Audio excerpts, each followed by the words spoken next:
My mom grew up with just this entrepreneurial spirit since she was a kid. Like, there wasn't a day that no matter how friggin' effed up my day was that I didn't come home was like, wow, tell your mother she makes the best pasta. I don't think you'll ever hear me say we make the best product. You think about Michael Jordan, one of the greatest athletes ever, you never hear them saying they're the best. Every customer in the world, every fan they have says it for them.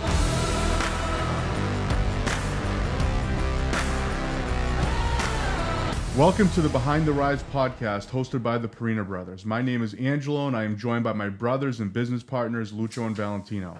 On this show, we will speak to successful local, national, and global entrepreneurs, as well as discuss lessons we've learned in our 15-year career building a 9-figure organization. We are in the middle of our journey now and want to share with you all the wins, losses, and lessons learned behind the rise. Wow, I fucking crushed that one. All right. So today we are with our special guest, Antonio Delelio, CEO of Lilly's Pasta. So Lilly's Pasta is a local fresh pasta company started in 1986 by his mother and father when they immigrated here from Italy. In 2017, he purchased that business from his family and is now on a trajectory to make Lilly's one of the largest national pasta brands in the country. So welcome to the show. Thank you. Thank you, Angelo. Thank you for having us. Your whole family, too. Thank you, everybody. No, thank you for coming. So we could have probably already filmed 3 podcasts already because we've talked a lot about all the similarities between our families, all, you know, how it is working in family businesses as we're growing and doing these things. So it's been a great conversation so far. And, you know, we're excited to have all our viewers listening and learning from what you've been doing. Thanks. So let's start by, so 1986, right? Now, were you born in Italy or were you born here? I was born in Avellino. Oh, okay. Avellino, Italy, yeah. All right, so you were born there. Your parents came here from Italy in 1986. They brought you with them. Yeah, thank God. They didn't leave you behind? They tried. Maybe. Who knows what was going on that day. They flew in the streets, they came right over. So Lily's, that you guys have an impeccable reputation for quality, right? And I know your mom is Lilly. She is, yeah. So, and she... she was known for, being an incredibly hard worker, having quality in the pasta. Yeah. Why don't you talk a little bit about when they started the company in 86 and kind of how that started? Yeah. 1978, actually, was here in America. I was 3 years old. We were in New York. My mother was trying to make pasta for us that day. And crazy, she went to the supermarket and found Chef Boyardee and Prince Spaghetti. I think the aha moment started that day where she's like, I got to come back to America and make pasta. Americans need better. The United States has an opportunity for pasta. And that's where it all started. That aha moment, that visionary of her looking at my dad. So she went back to Italy. And from 78 to 86, all of the engineering, the education, studying lamination, extrusion, piston-driven fillings, technology, flours, like all the real things that you need to do to put that plant together. It's one thing just like mixing flour and water, but then how do you do it, with a vision of making it the best? And for her, the best was the healthiest. It was about making something really, really healthy and bringing a healthy, non-processed, clean product to America. Yep. You can relate to that. Yeah. Even today, that's still the trend. That trend's not going nowhere. Healthy, clean ingredients, that's just going to keep growing as the years go on. Yeah. And she's got the saying, what you put in your stomach is what comes out, is what you become. You are what you eat. So put something good. No, I like that. So she came here in 78 to visit. She saw that what Americans were eating was trash. Yeah. And she went back and said to her dad, like, we got to go there. There's an opportunity to show Americans what real pasta should be like. Yeah. Yeah. And my dad was like, say pazza, pretty much. No, we're going to do it. My mom grew up with just this entrepreneurial spirit since she was a kid. She was, counting strawberries, doing math at a young age, just feeding cows, like going back home cooking. Like she just grew up in this place that she knew she wasn't going to be in the village. Falling in love with my dad was her exit out of the village. And that was like the best thing that happened to her. And the best thing that happened to my father, because my mom, was 25 years younger than my father. Oh. So she was really that, the reputation of a hard worker. My mom embodied all that. She was the person, the beam of the family. My father was the guy that was going to bring the product to the market, and sell it. So we arrive in 1986. We're in, because of green card reasons, we came through the port of JFK. Came to Boston because we had aunts and uncles here. It's very successful, helped us kind of get situated. And this doesn't get talked enough about, but finding a few really good people that really saw something in you to help you. You know, no house, like just, you got to understand, a suitcase with probably prayers, dreams, hopes, and a bunch of clothes inside of it. $126 in her pockets, and no clue how she's going to do what she's going to do with 3 machines that are coming from Italy on a boat that the guy trusted her with. My mom was working for this guy, Giampiero Bellotti, and his brother was the engineer for Enzo Ferrari for the mufflets in Italy. Oh, cool. This guy offered my mother total control of northern pasta operations in all of Italy. My mother said, Giampiero, I told you I want to go to Italy. I want to go to America. Wow. And that's how this whole thing, really evolved. Wow, that took some balls, huh? Yeah. Yeah. So she gets here. She has help to kind of get situated, right? People who are, see something in her, right?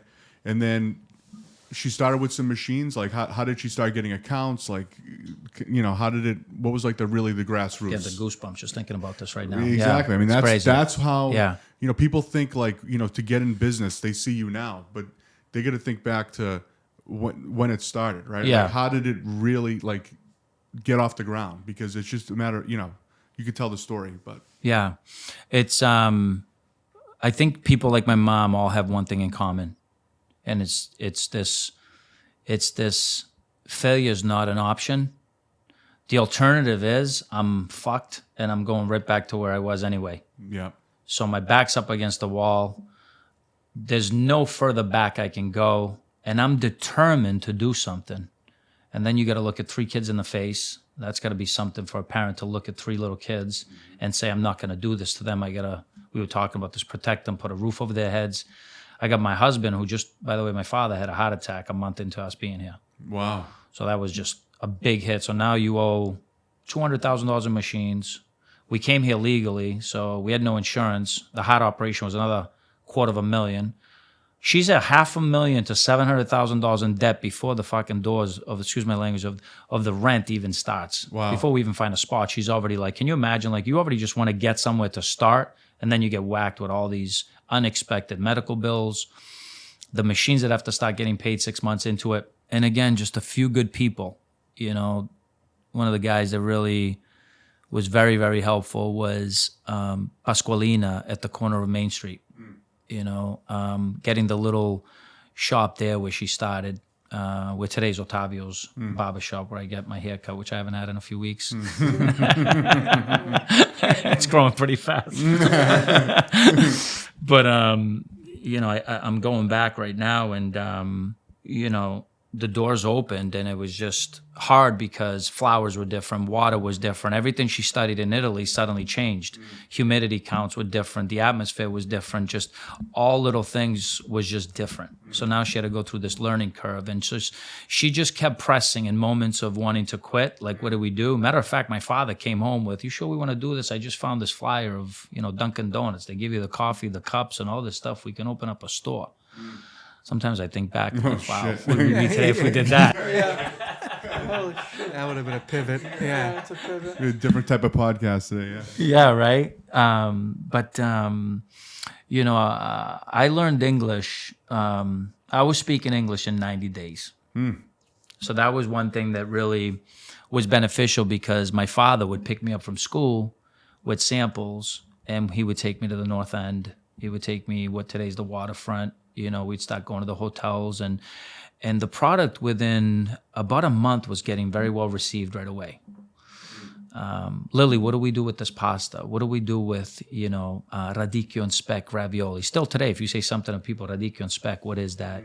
Eggplant and fontina, caponata ravioli, lobster and crab at the time, now all lobster, asparagus ravioli, egg, all these things that chefs were like, what do we do with this stuff? So there was this educational period, and it was attractive, it was unique, it was a novelty.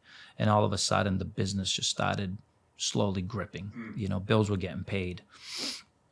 And, I think there was just this injection into my DNA that, this is what I had to do.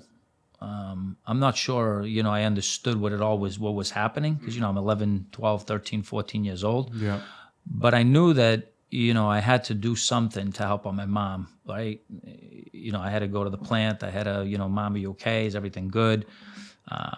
making deliveries with Papa, and then, as the business progressed, you start to identify what's happening. Yeah. But it was very entrepreneurial. It was very loud. It was very, I feel like turbulence is the right word. A lot of not just passion, but a lot of uncertainty. Yeah.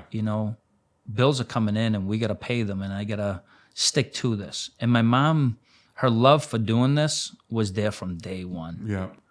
That's something that I just remember from day one till the last day, no matter how hard some days were, that love and that desire, that passion to do something really, really good, that never changed. That was a real example for me. That's awesome. Yeah.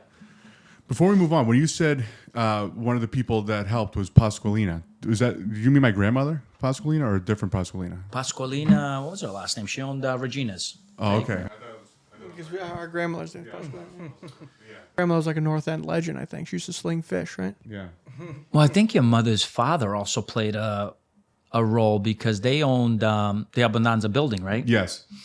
So upstairs, you guys had an apartment. Yeah. And that apartment was rented to my big brother at the time, my half brother, who was the delivery guy as well. Oh, wow.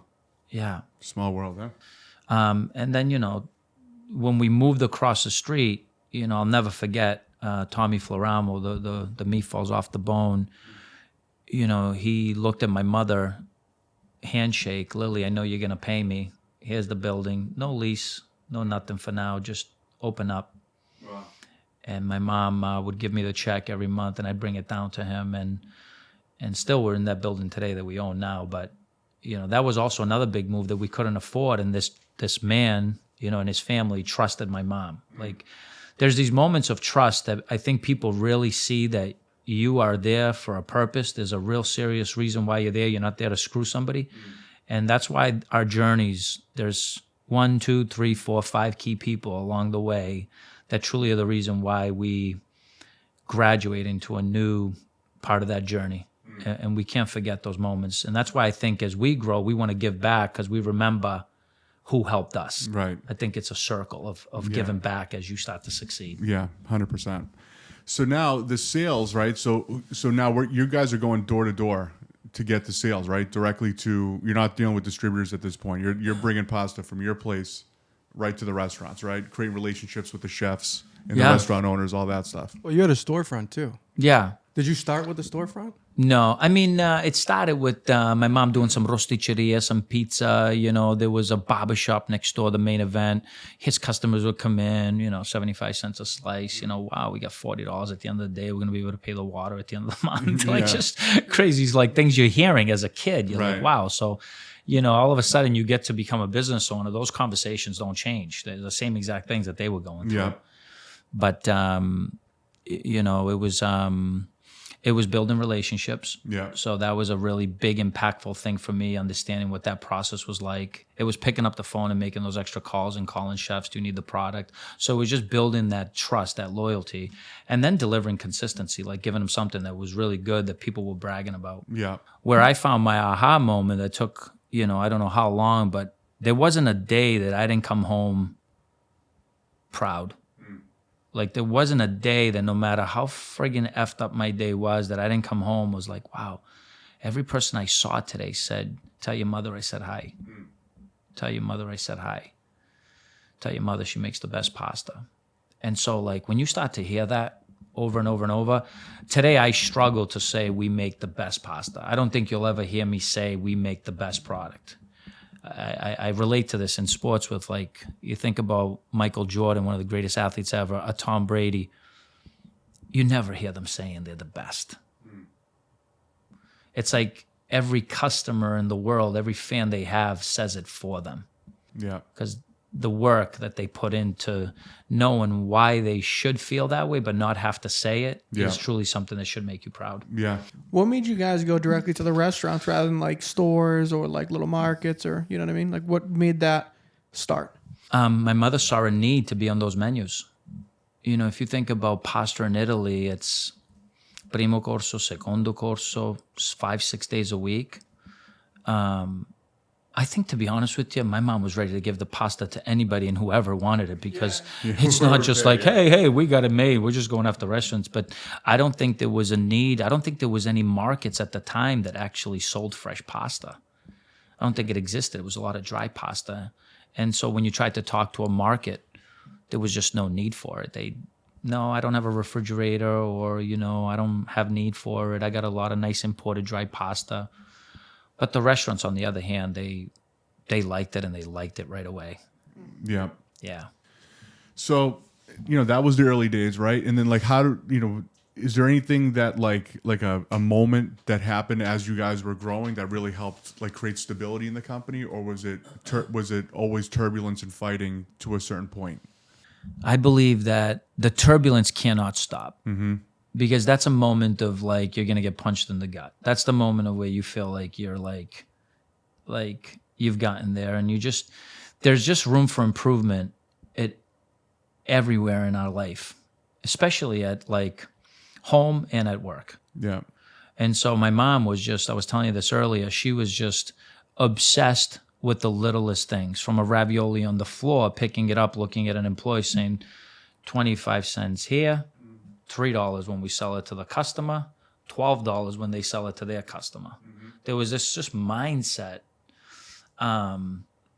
extra pasta thrown away, machines that were running while there was no operator next to it, like just all these little things, water running at the sink with nobody there, like just little crazy things that you guys being in food, you probably know what I'm talking about. Exactly what you're talking about, yeah. Where things were supposed to be so that you find them or somebody else finds them, how to answer the phone so that the customer shuts the phone off and says, damn, that person was interesting.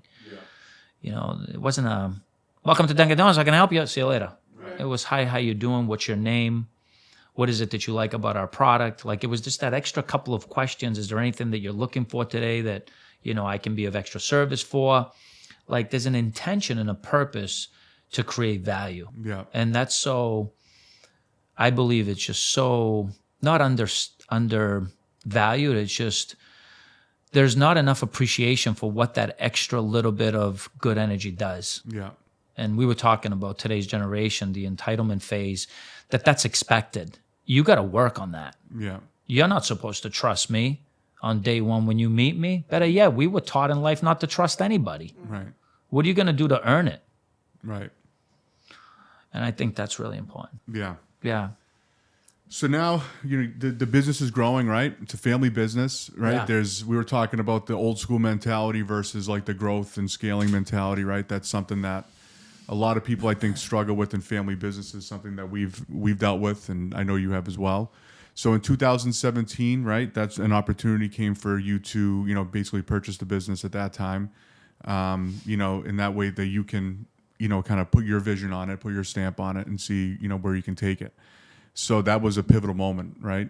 Yeah. Now, what are some of the things that, you've done like since that time that, you've put into place? Like what was your vision at that time, and kind of how are you doing? Actually, I have a question before you even get into that. Yeah. How did that, well, one question, did you ever work anywhere else besides Lilly's at that time? Or did you go to school? Did you go to college? Like, what was that process, or were you just working throughout? Let me just peel back the onion. So high school dropout.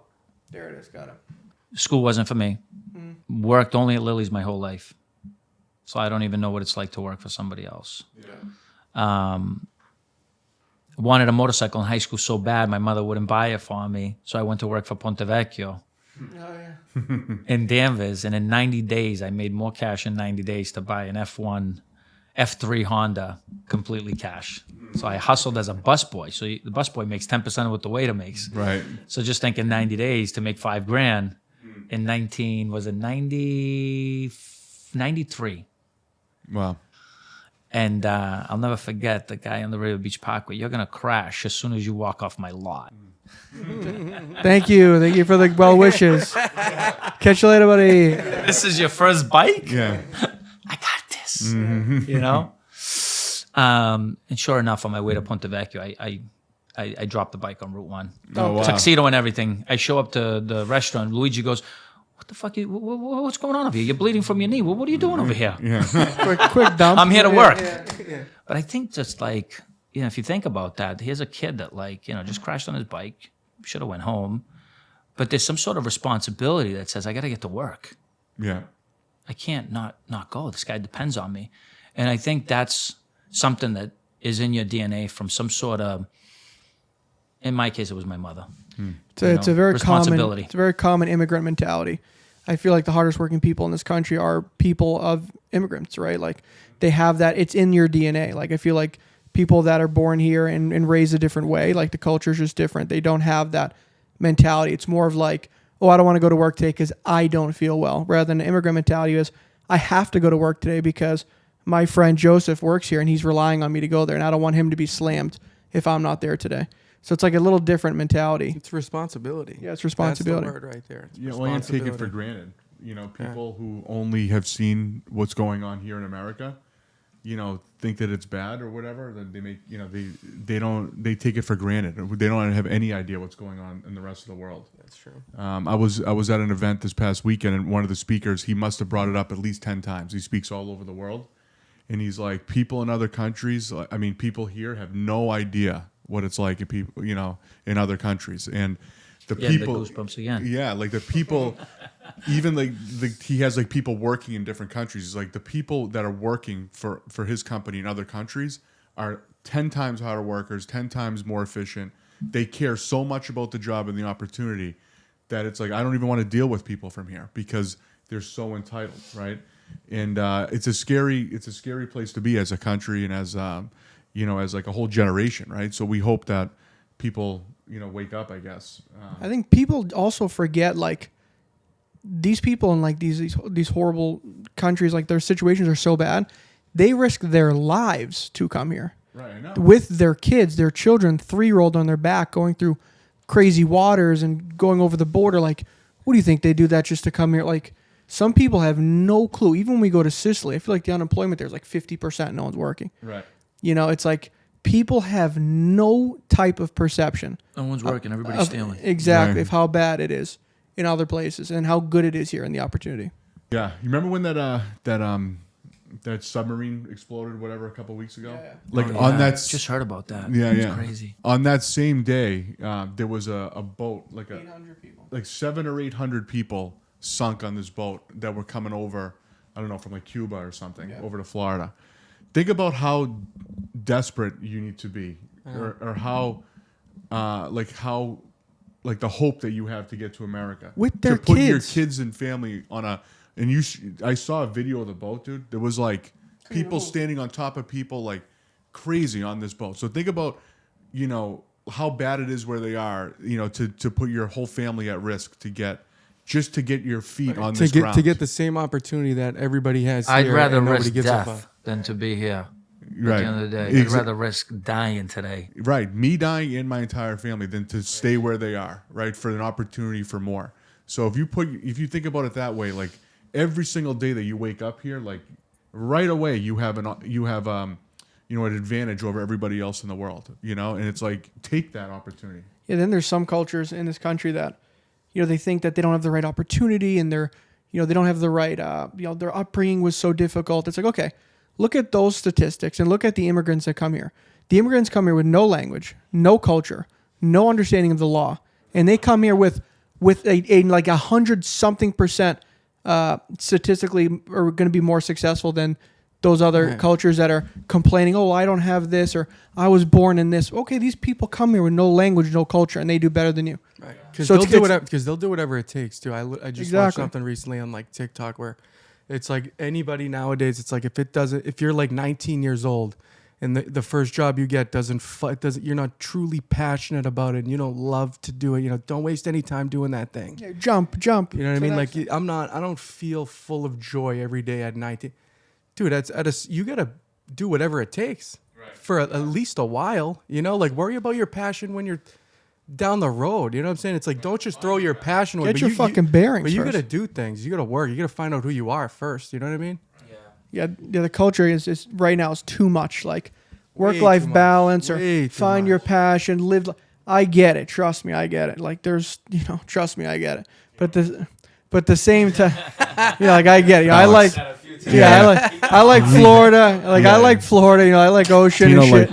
Tino, you want to show everybody how tan your shins Yeah, are? I got some tan Look how legs. tan he is versus how. And I like just did tan that legs, before. but at the you same look time, exceptionally white today. Yeah. at the same time, you got to understand the concept of paying your fucking dues, paying your dues, going through it, and building the foundation of work ethic before you'll go on this glorious fucking Right, journey what of you're like passionate feeling about at 19 years old before you have a single clue what's going on is not going to be the same thing that you're passionate about when you're 40. Yeah, exactly. Right? Like I'm just trying to find out. I've learned a ton I'm 35 and I've learned a lot about myself this year in particular, you know? If I was so worried about my passion when I was 20, it would be completely different trajectory of, you know what I'm saying? Or of what I'm thinking now, what reality is. Well, it's what you said, right? When your parents came here, it was a zero options mentality. There was no Exactly. other option. No plan B. There's no plan B, right? Like we're all in. We got to figure it out. It's either that or we got to go back, which that's not an option to go back. So we have to find a way to make it work. You said something. You were saying about people waking up and not wanting to work. Like I don't feel good, right? Right. But our generation, or this immigrant mentality we're talking about, or any person that has a good work ethic, their passion that carries them through their day, or they know that by getting up and going at the end of the day or throughout the day, that feeling of I didn't feel good became I feel so good, I had a good day. Right. It's like you're bullshitting that you don't feel good. Right. Exactly. Exactly. Like it's bullshit. It's in your brain. Yeah. You know? The other thing that he mentioned was being like a school's not for you type of guy. The reason why we do this show is to find these common denominators or find these common characteristics of these entrepreneurs, right? And one of the major things that we've seen is school is not for a lot of people that are entrepreneurs. We've had 9-figure, $400, $300 million business owners, and every single one of them I feel like is school just wasn't for me. I was a C student. Yeah, it's I like was a prerequisite. ADD and school's not for me. exactly. ADD school was not for me, and then maybe they tried some Yeah, it's put it this way. It's more rare than not. Like we've had a couple people on that were like pretty good students, but it's more like, okay, whatever you put your mind to is what you'll be good at, right? Like I remember that was like a common thread growing up. I actually found a bunch of notes for my school, like when I was in elementary school. It's like he never pays attention, but when he does, like he's good, he's smart, he's all in. But if he doesn't care about the subject, like forget it. You can't get him to pay attention to anything. That's a really good point. And I'm promoting what it wasn't good for me, not for like other people. But what was awesome about school, socializing with people and learning how to communicate, playing sports and understanding teamwork and respect on a court or on a field, Right. math, understanding how to juggle numbers early. And so there was some really, really great things about school. But then, when it came to a certain religion. I went to Catholic school. I had to study religion. I'm not sure how that was going to help me. Mm-hmm. And I knew it wasn't going to help me. So I lost this interest in that. And you get a friggin' F in that. It brings everything else, the whole system is a little left up. Yeah. And then today, the things that I'm chasing, understanding how to set professional and personal goals. Like, where was that in school? Right. Like, exactly. Understanding how to read a profit and loss statement. Why did I have to wait till I was 42 and figure this stuff out? Right. Why couldn't somebody have showed me this? Well, you didn't take accounting class. Yeah, but accounting class doesn't come till friggin' you go to college. Right. What about like training kids early when we're actually sponging in so much at a much younger age? Mm-hmm. Then somebody's saying, well, you're not ready for that. Well, in Italy, we were doing pre-algebra in 3rd grade. In Italy, the schools are so much more advanced. The colleges are behind. Universities are behind. So that's why so much comes here to America. Interesting. But I mean, I came here and I was disinterested in math, which was my favorite subject. Because in friggin' 6th grade, people were struggling to do 12 times 12. Right. I'm like, I already learned that. I was friggin' in 2nd grade. 144. I was just thinking the same thing. 144. I want to be the first one. 144. I was gonna say 244. That's why. Yeah, that's Yeah, why exactly. Angelo does our finances. No, not a math guy. But yeah, so that brings us to the 2017, and one of the questions I want to know is how did that conversation come? Because my parents have businesses, and the idea of like us buying our parents out is kind of like a sensitive subject, kind of. It's a huge moment. So like, how did that conversation? Emotions and shit. Exactly. How did that conversation even happen? To say like, hey, ma or family, like, what if you pass the range to me and I'm gonna put a figure on it? First of all, you have to be prepared to prove that you're able and willing to lead and manage and grow. So you got to get to a point where that conversation is extremely makes sense to a person like my mom who's been the chief bottle officer to every department in the company. So when you start working for your mother in 2010, from 1999, so I exited the business in 1998. The barbershop moved over next door. He moved out. I decided to open up this little pasta concept. I want to do this pick your pasta, pick your sauce. In that moment, I did that because I feel like I was again in this moment of constraint. You're not ready. But I'm trying to be ready. You're not ready. Okay? But if I don't start something, when am I going to be ready? So there's just this punching back and forth, and you're doing it with the person that loves you most, which is the hardest friggin' thing in the world. Yeah. Because you're limited to so much things you can say, but at some point there's an eruption, and then you say the things that are so not right that set you back, and it's like, fuck, I got to climb this hill again. Yeah. So I said, you know what? I'm going to go to culinary school. Went to Cambridge School of Culinary Arts. And I was doing it at the time to learn how to be actually a better salesperson, how to be in a kitchen and like be receptive with mise en place and language that the chef could relate to, so that I didn't look like, a kid with a hat on just walking in trying to sell pasta, that I was more professional. Yeah. Right? Trying to get out of that rookie phase.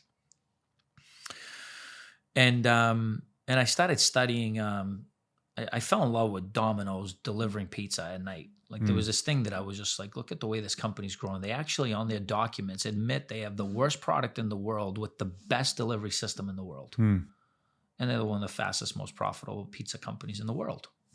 I'm like, wow, that's pretty cool. I wonder if I could deliver fresh pasta meals in the middle of the night. Right? And so I started this thing, and I was into this pick your pasta, pick your sauce concept. And it was kind of crazy because it was a plan that my father had with my mom. So I always had that business plan. Like it was always near me. And they wanted to open up factories, come to America, open up 10 factories, and either sell it and move back to Switzerland, where they wanted to raise us, or use those factories first to establish food service and then to spike it out and have satellites with all these little pasta places like a Starbucks chain. So set the family security up through the manufacturing cycle, and then have security so that nobody could take that business away, and take care of franchisees, kind of like Domino's and all these businesses. When Papa died, all that stopped. So when the barbershop moved out and I graduated culinary school, I said, you know what? I'm going to open up a little pasta place next door. And it started doing well. I started just, sauteing, doing these things. But there was one thing in my life at the time that was setting me back. And when my father died, I got addicted to gambling. And it really just fucking kicked my ass. So, I literally woke up every day with this, almost like a second person was waking up. I was trying to forget all this bullshit that I was doing that was holding me back. But yet I was responsible to get to work and get it done. So I was just torturing myself. And then on Saturday mornings, I couldn't even take out my girl for a coffee or buy my mother a card on Christmas. It was brutal. It took my life for about 20 years. Holy shit. Yeah. So, but one thing that I figured out is that this concept was working. So I opened up one unit. I opened up a second unit in Fenway Park. That unit stayed open till midnight. Then I opened one in Alston. And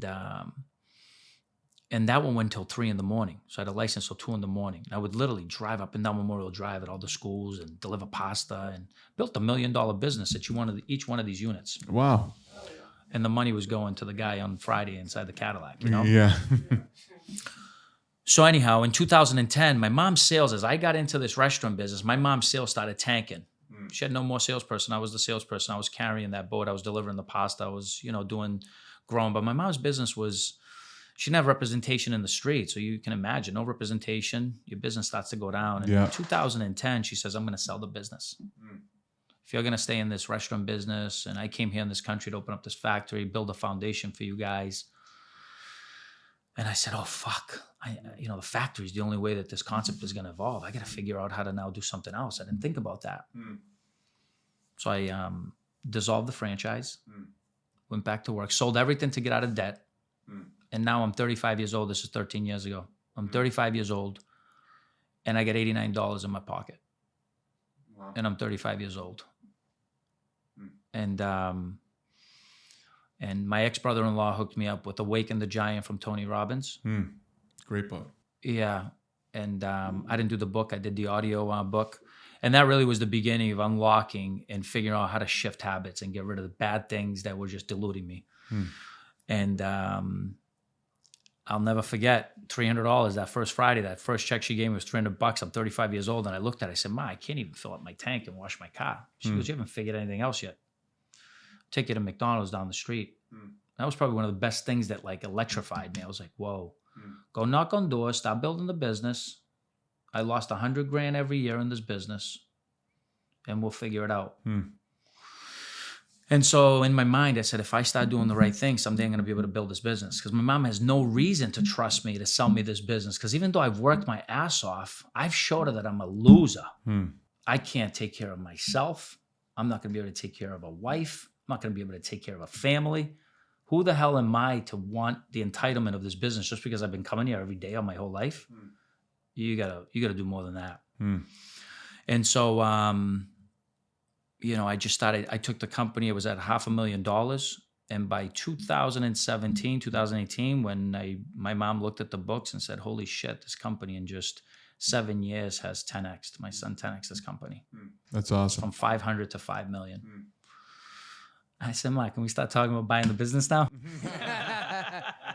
Conversation open. Yeah. 10 years. Yeah.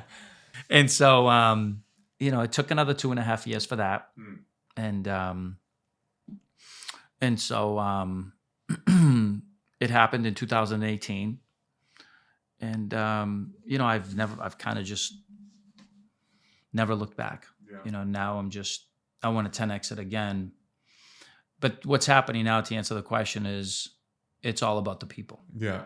And I had to work on myself. Like I had to figure out how to reach out to other personal development mentors, books, and just try to figure out what's the real key ingredient. And it comes back to influence and an example. And I'm like, wow, that's what my mother did her whole life. Work her ass off and make a great product. And she influenced me to eventually find my passion. See, you don't just find passion. Right. It just, half the people that tell you I'm passionate about something, if you truly ask them, what is that something? Well, I like to cook pasta. I really love it. That's why I'm so passionate about wanting to work with you. I love cooking pasta. That's not passion. You love cooking pasta, but there's something else. There's something that has to come out of that conversation that proves there's an obsession somewhere. Yeah. Right. Because that's what's going to carry you through the storms, through the bad days, because they're going to come for you. Those days where you don't feel like working, that's what ignites that extra, gear. So, yeah. And then let's talk during COVID. Yeah. A lot of the entrepreneurs we talk about, these COVID, the COVID bump was a huge hurdle for them. So how did you get through that? Because in the pasta business, restaurants were shut down. Yeah.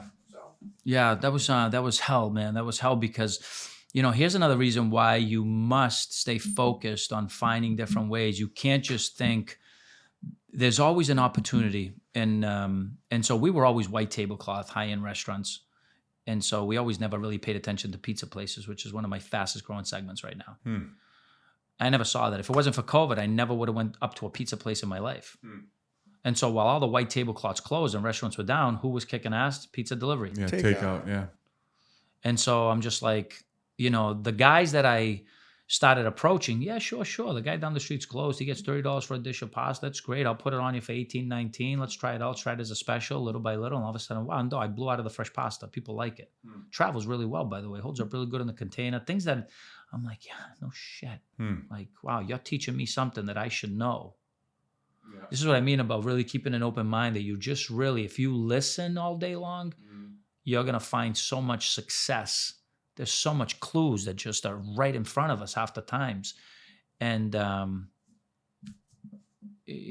what really turned the business around. Yeah. Is approaching all these takeouts. Yeah. And it sounds like a pivot moment. So there's so many pivot moments in these businesses too.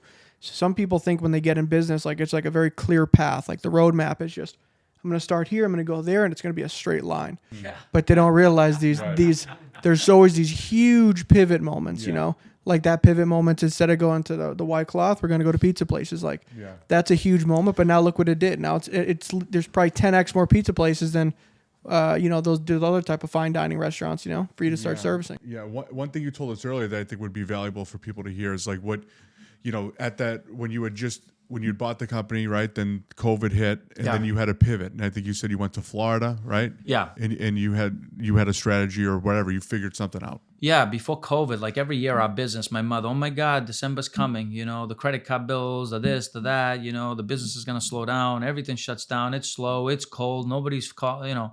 All this stuff from right after Thanksgiving, December, January, February, always just stone cold, ugly months. So I said, wow, Florida's booming in those months. Yeah. I said, I got to figure out how to get down there. So that's exactly what I did in 2019. I was going down there just for fun. So I started feeling a little bit of success. Obviously, 8-9 years. I just bought the company. I'm doing good. I want to take my weekends off. I'm working hard. And I started going down there just for fun at first. And as I was taking out friends or going out, I was meeting restaurant owners. And I was like talking about my pasta. Sure, sample it. All of a sudden, my phone started ringing. This pasta is really good. And the bells went off. I got to figure out how to get down here. This is great. This is perfect. This is what I need. And so I started just banging on doors. Almost 3,000 cases sold in 90 days. Wow. That's a lot in food service. That's a lot. So I just want people to understand. So you went door to door, knocking on houses or knocking on restaurants. Restaurants, yeah. And saying, hey, how's it going? My name's so-and-so. I'm from Boston, but I got this pasta. Yeah. Huge lesson there. After you own a business, because there's some people when they get to a certain success, they think they're too good for certain things. Yeah. Oh, I'm the CEO of this. I'm this. I don't need to drive. I don't need to deliver. I don't need to do that. The lesson to that is you rolled your sleeves up and said, fuck that. I'm going to do this myself. Yeah. I'm going to go down here. There's a market. I'm going to prove it. And then we're going to go from there. 2 hours ago before I came here, I went to Newburyport to a restaurant. And on the way out, the owner says, Ando, can I walk you to your car? Just walk you back, help you carry the tray, something. I say, yeah, sure, Luca, help me back. And he says to me, I'm just friggin' surprised. I thought this morning you were going to either call me, you're too busy, or something came up. Like, what are you doing up here? Like, you delivered my product. And I'm looking at him and I was like, why is he asking me this right now? This is what I do. Right. This is what I love to do. Right. Like, you had a problem. I lost your business. And I didn't know about it for 2 weeks. I'm here to find out why, what happened, and I just restored the business. And the fact that he said that to me, I was like, wow. Can you imagine how simple it was to just help somebody and build more trust? Yeah. Unbelievable. Yeah. Yeah, that's beautiful. So down in Florida, you basically built the business down there, right? Where you didn't have any sales previously, right? No sales at all. $500,000 and just $500,000 business built in 3-4 months. Was able to take that revenue per head, invest it into a person, hire her. Now she's just knocking it out of the park. Growing the business down there. Now we're in 7 distributors down there. Wow. I have a house down there. I spend 6 months out of the year down there. So I'm still involved in going into that market, penetrating, and now all that energy is coming up to Georgia, into the Carolinas. We're officially up and down in every state, up and down the East Coast now. Awesome. So how does logistics work for that? Because I know that, for us, that's... Well, you're distributors, right? Take a lot of losses to get started. Yeah, exactly. Do whatever it takes to make it work, even Right. if sometimes you have to lose. Right. And that's not a recipe for success, but it's a recipe to get started. Right. Yeah. Yeah, in order because you're working at scale, right? So it's like you gotta take the losses in the beginning until you build up the business enough where it starts to, you start getting your margin back. Yeah, getting those trucks full. The Right. more you fill those trucks, the lower that case is going to be. You got to get. The average case going up and down the East Coast is $5-6. Right. So if your box is only $25, think about that. 30% of that box is a delivery cost. That's getting pushed over to somebody. You can't take that hit for too long. Right. Fortunately, pasta, with all these expenses built into it, when you open up the box and you go to serve it at the restaurant, 21, 22 cents an ounce for fresh pasta. Yeah. 5 ounces, $1.25, $1.50 for a beautiful fresh rigatoni. Right. Can you make it yourself or buy it locally for 5-6 cents less? Yeah, you can. Is there a reason why somebody wants to do business with you? I hope it's not just because of the pasta. Yeah. I think it's the value of the relationship that's more important than the case. Yeah. Now, being in the restaurant business, I could tell you that it's big on relationship. Like, what happens is that new chefs will come in. They're like, oh, I have someone else I want to bring in. I'm like, no, we got to stick with the people that we have, because when shit hits the fan on a Saturday or Sunday, we're out of product, someone's going to bring it. They know our business, like they care about our business. Actually, it was a couple of weeks ago. I was at our new restaurant, and I'm looking around, and like 4 of the vendors that we do business with are just in the dining room eating dinner, and I'm like, holy shit! And Dad was with me. We were just kind of walking around, and everybody on their way out was like coming to say hi to me and stuff. Yeah, like we must that. be a good account. I've noticed that too. I'm like, dude, everyone's here. Like, what the fuck? Like, Yeah, we must be a good account now. Yeah.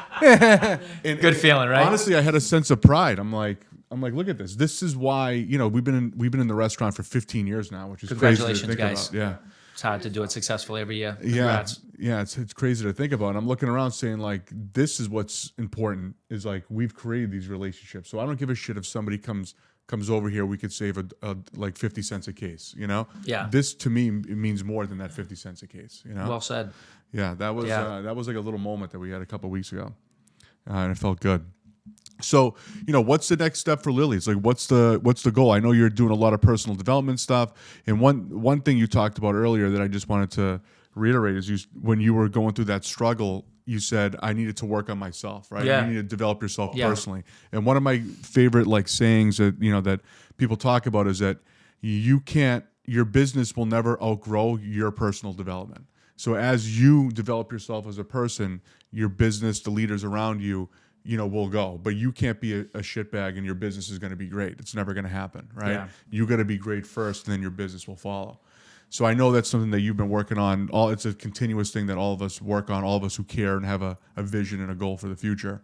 Like what, is your goal to be completely national distribution? Or are you trying to fill the East Coast? Like what's the future hold for Lilly's? Yeah, I think it's most important to develop people that can actually be the contribution factor of why something becomes a legacy. Mm-hmm. So it's leading with an intention to, hate to say the word dominate, but internally as a team, you want to make the best product. You want to have the best people. You want to nurture those two things. Yeah. And so,